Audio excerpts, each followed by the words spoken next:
저는 오늘 함께 읽었던 우리 골로새 4장 10절로 18절 말씀을 중심으로 해서 내가 매인 것을 생각하라 라는 제목으로 은혜를 나누고자 합니다. 오늘 바울과 함께 골로새 교회에 문안을 인사를 드리는 6명의 사람들이 나옵니다.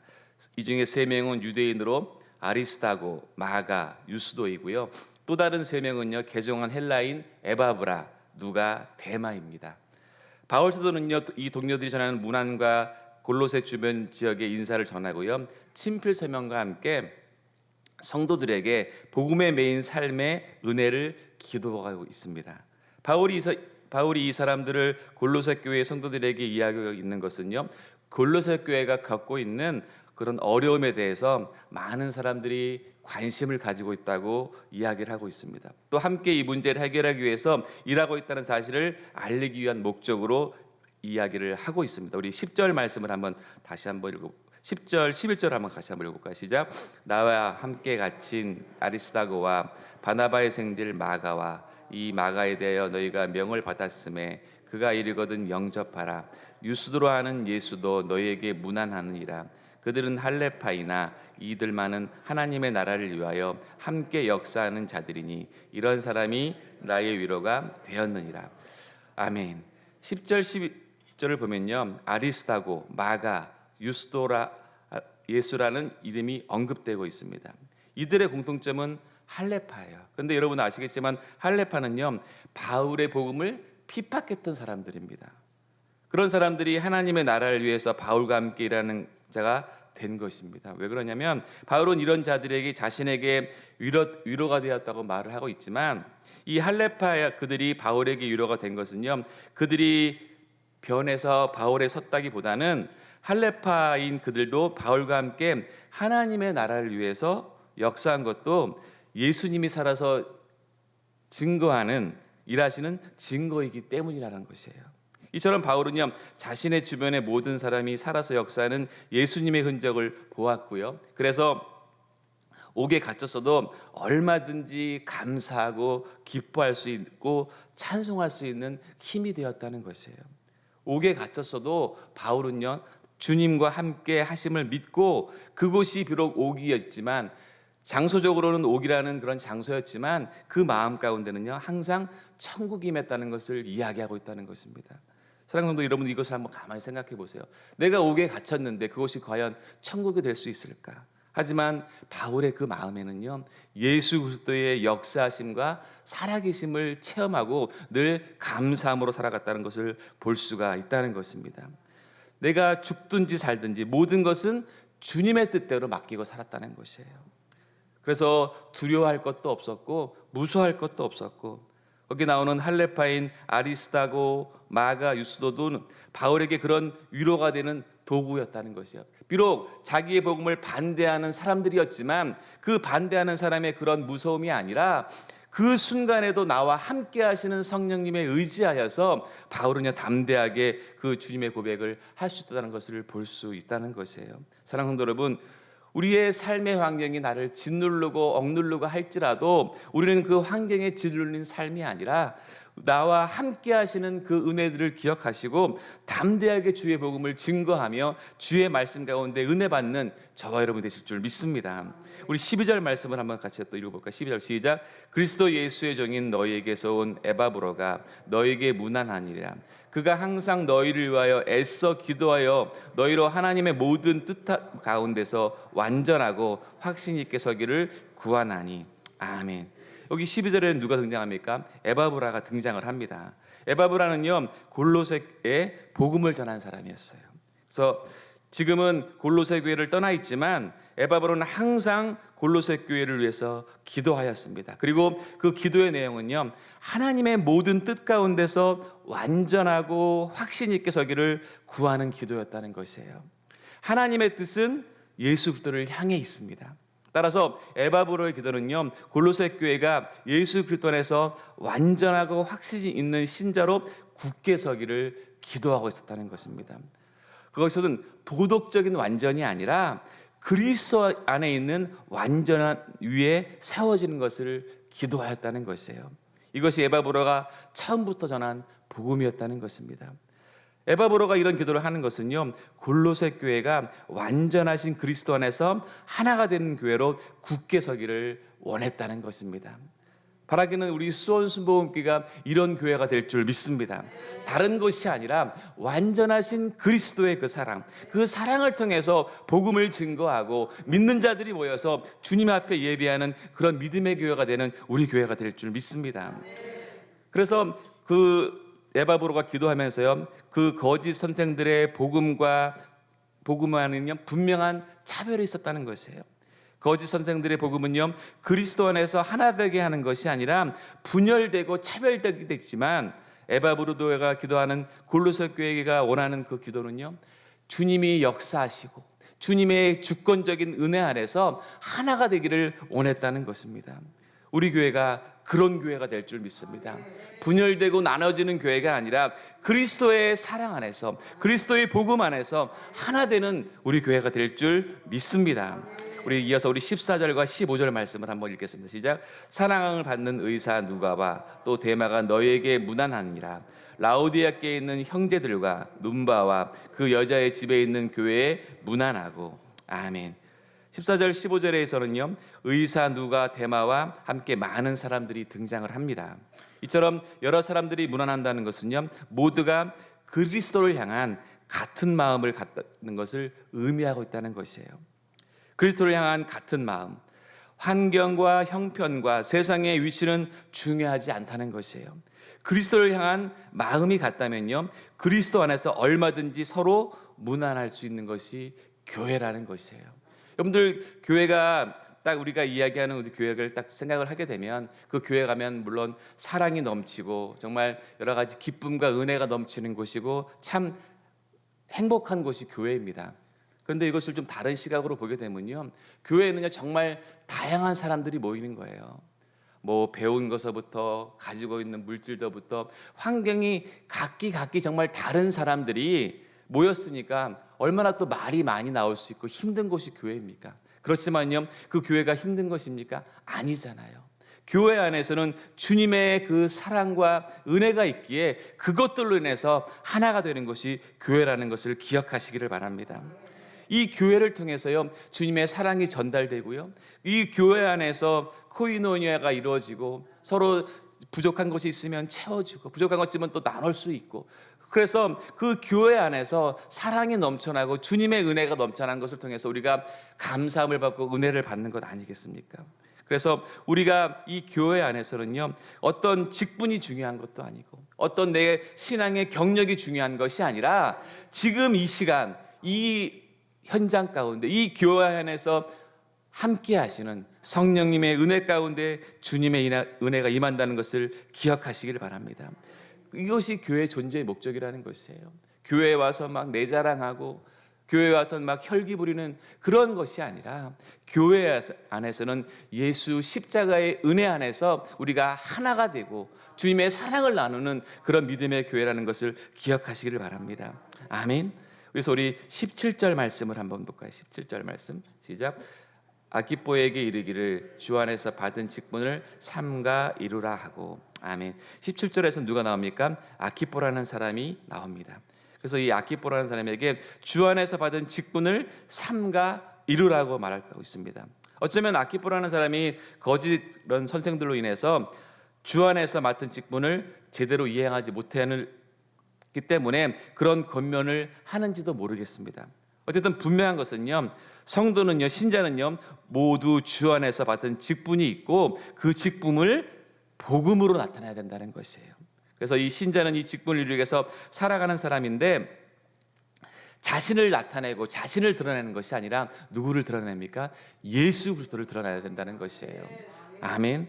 우리가 교회에 와서 예수 그리스도의 그 사랑을 나타내고 그 사랑을 나누고 겸손히 주 앞에 쓰임받는 우리 모두가 되실 줄 믿습니다. 우리 마지막 우리 18절 말씀을 보겠습니다. 시작. 나 바울은 친필로 문안하노니 내가 매인 것을 생각하라. 은혜가 너희에게 있을지어다. 아멘. 오늘 바울이 문안하는 사람들을 보면요, 정말 다양합니다. 의사도 있고요, 노예도 있고요, 마가처럼 바울과 함께 전도 여행을 하다가 중도에 포기한 사람도 있고, 데마처럼 세상을 사랑해서 바울을 떠난 사람도 있습니다. 이들 중에 거짓 선생들의 눈에 보기에는 신자로 여길 수 없는 사람들도 있습니다. 그러나 바울은요, 그것들을 전혀 개의치 않고 모두를 언급하고 문안하면서 어떤 사람이라고 해도 주께서 택한 자라면 그들을 돌이키시고 부르실 것이기 때문에, 그래서 성도다움, 신자다움은요, 우리에게 함께 하시고 우리를 붙드시며 생명으로 인도하시는 주를 바라보고 있는 믿음으로 사는 것이라는 것이에요. 아멘. 사랑하는 여러분, 우리가 믿는 자로서 우리를 구원해 주신 생명의 주를 온전히 바라보고 그 믿음 안에서 사는 것이 매우 중요하다는 것입니다. 결코 우리는요, 이 믿음을 놓아서는 안 된다는 것이에요. 사단은 끊임없이 우리를 흔들어 놓습니다.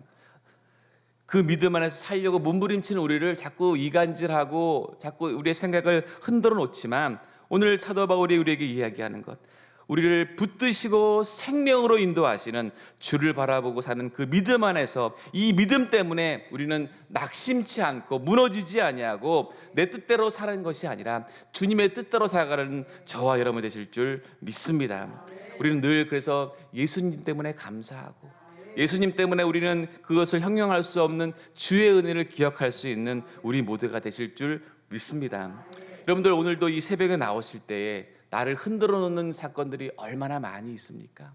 그것이 뭐 좋은 일이 되었건 나쁜 일이 되었건 정말 각자에게 어려움들은 분명히 있으실 거예요. 하지만 오늘 사도 바울이 오늘 골로새 마지막 이야기하면서 우리들에게 그렇게 얘기하시는 거예요.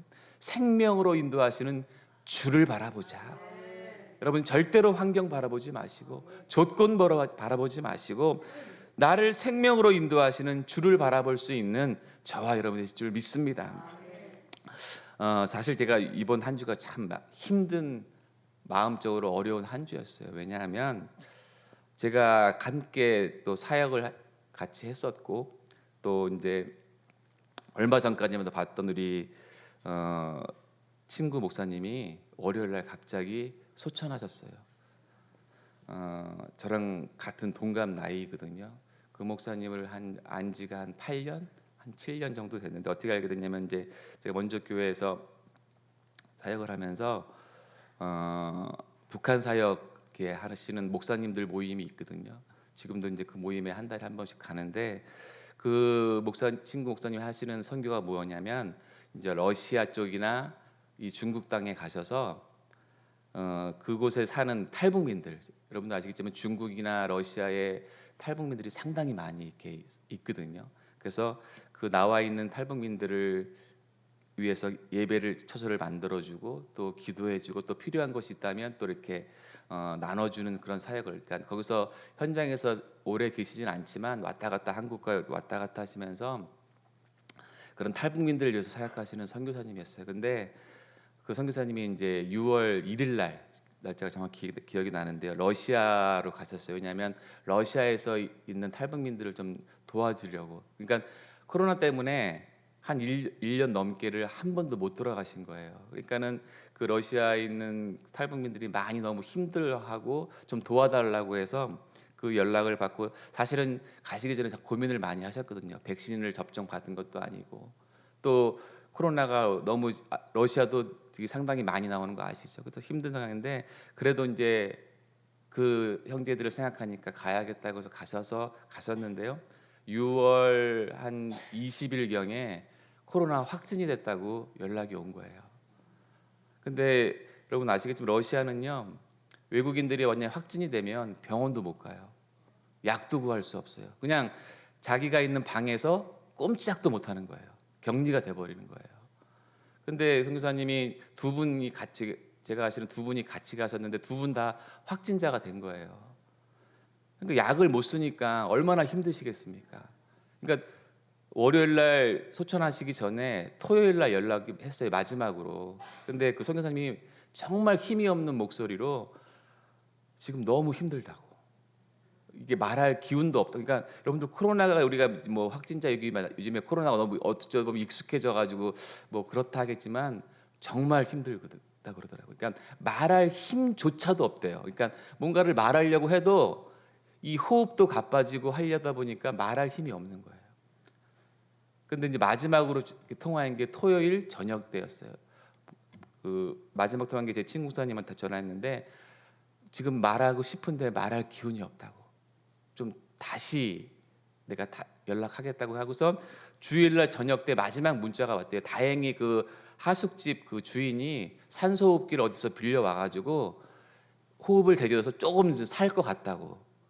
그랬는데 월요일날 오후 5시 반에 소천을 한 거예요. 약도 못 쓰고. 그것을 보면서 제 마음이 막 무너지더라고요. 제가 불과 얼마 전까지만 해도 함께 그렇게 주일들을 이야기를 나누고 했던 사람 선교사님이었는데, 근데 제가 오늘 이 말씀을 준비하면서 그 마음이 드는 거예요. 생명으로 인도하시는 주를 바라보자.